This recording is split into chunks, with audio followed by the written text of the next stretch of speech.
Let's talk about Shedeur Sanders. You know, to me, this game that took place this past week between Colorado and Kansas could be an interesting look into what a future franchise might be getting if you draft Shedeur Sanders. Because for me, I don't care about you throwing a bunch of yards, stuff like that. I care how you deal with the face of it in the face of adversity. I care about how you deal with your team struggling when you're not blowing teams out. That's what I care about, because I think the true measure of a leader is how you deal with setbacks. It's how I judge every quarterback that comes out. It's how I judge Trevor Lawrence when he was coming out of Clemson. It's the reason why I had my concerns that he might struggle in the NFL. Because, you could be that coach, oh, he never dealt with any losing and all that kind of stuff like that. To me, that's not like not necessarily a resounding positivity, because you don't know what to glean from it. You don't know what to take from it.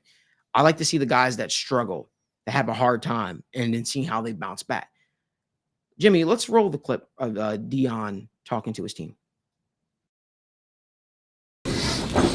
Nobody in here can say you gave the maximum effort. You gave it all you could. It's nobody. And you see the result. See, the problem is you got intoxicated with success. And success is intoxicating. You start believing what they're saying. You start listening more to what they're saying. You bought into all that foolishness that you were this. And you went out there and we got humbled. Coaches, players, everyone, we went out there and got humbled. But it is what it is. Where you go from here? Where you go from here? Like, where do you go from here? That's the critical thing. What do you do with this moment? What do you glean from this moment? What do you learn from this moment? Where do we go from here? Because this moment just ain't about football. This is about life. And this is a tremendous life lesson. Let's learn from it. Let's learn from it and grow from it. The question is, guys, I'm going to ask you one last time. Where do you go from here? God bless. Before I jump into the Shedeur Sanders talk, I just want to say that was a hell of a speech given by Deion Sanders to his players. It was a hell of a speech. It kind of really impressed me. If you're a team that's looking like, hey, maybe we can, pry him away from Colorado or something like that, man, to me, that got me ready to run through a brick wall. But I do want to say one thing. You talked a lot about how your team bought into the success. Deion, you're the lead man. They follow your lead. I think you sort of bought into a lot of the team's success. I love the message. I thought the message was awesome. But you also are the head coach. You also are into the razzle-dazzle, the whole 9 yards. And let's not forget, you are the quarterback's dad. You are the quarterback's dad. We can shape this up however we want, but the fact of the matter is, this is what teams look at throughout the draft process for said quarterback. This is what people look at. Y'all the one that just got the, what was it, Marissa? 5-star recruit, the quarterback, Juju, and then, they're doing all these PR stuff where Shedeur's handing him the keys. Like, damn, bro, you didn't even win anything at Colorado. What are you talking about? Acting like you won a championship here. To me, like, there's too much outside involved with the image of the team, of yourself, of your son who's going to the NFL. There's not enough focus sometimes on the Colorado football team and the overall betterment of that program, in my honest opinion. Which brings me to my next point when it comes to Shedeur. There's just certain things you want to see from your quarterback often. I don't want to see my quarterback potentially getting into fights with the other team throughout the game, especially when we're down. It shows me mentally you're not as strong-headed as I'd like you to be. And for a guy like Shedeur Sanders, who came in with a lot of fanfare, right? Being trained by Tom Brady being his godfather, all that good stuff, his dad being Deion Sanders. And you would just think that the temperament of him would be better as a potential future franchise quarterback. Now, I don't know if it was the big stage, the big lights, maybe the stadium that got the Shedeur Sanders a little bit, but to me, there was a lot of boneheaded decisions, taking 15-step dropbacks, getting sacked in the backfield. Learn to throw the ball away. Every play doesn't have to be a boom. Yeah. It's the thing that they teach you when you're a quarterback. It's just sometimes you have to take what the defense gives you.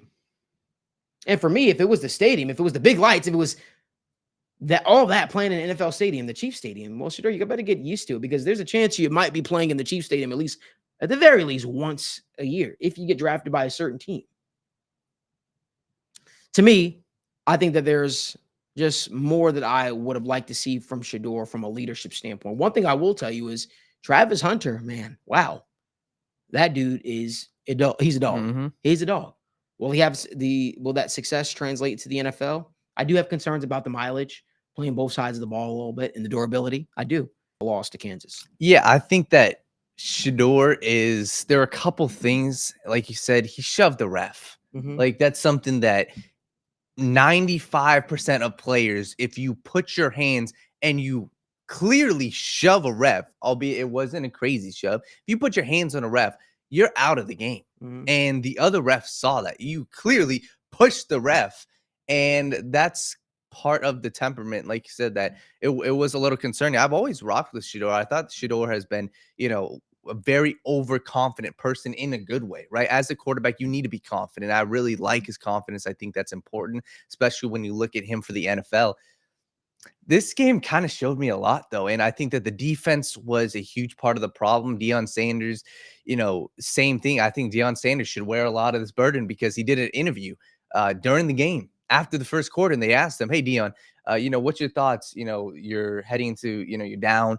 And he's like, we got a lot of game left. Like he was super confident. He wasn't even concerned. They were down by like either 10, they were down by 13 points. He didn't even care. He said, "Listen, we got a lot of time." And I'm with you. I think that he was overconfident. And they went out and they got dog walked. It was a tough performance by them. They were in the game, but it never felt like they were in control. So that brings me to Shedeur heading into the NFL. I don't know if Shedeur deserves to be a top 5 pick, to be honest. What I saw a quarterback that's a fine quarterback. I actually really like, how at certain moments, especially early on in the game, he does take what the defense gives him, but I think that's to a fault too. I think that there's too many times where he's just checking down. And when you really look at it, some of the biggest plays that they've had, even this entire season, have been to Travis Hunter. I think that Shedeur is a fine quarterback, but Malik, does he deserve to be a top 5 quarterback right now? I don't think that he's proven it yet.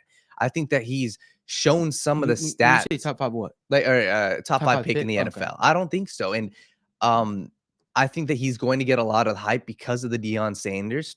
But like this game, for me, from what I saw, I mean, we watched pretty much most of this game, and he just looked fine. And that's part of, this evaluation of, hey, are we going to blame him for the defensive struggles? No, but we're also not going to, not ridicule him and not, analyze the part of the game where he had many chances in this game and they just couldn't get it done. So I think that they'll bounce back from this. I do like how he's a confident person. And like I said, I just have to see more from him. But is the confidence manufactured?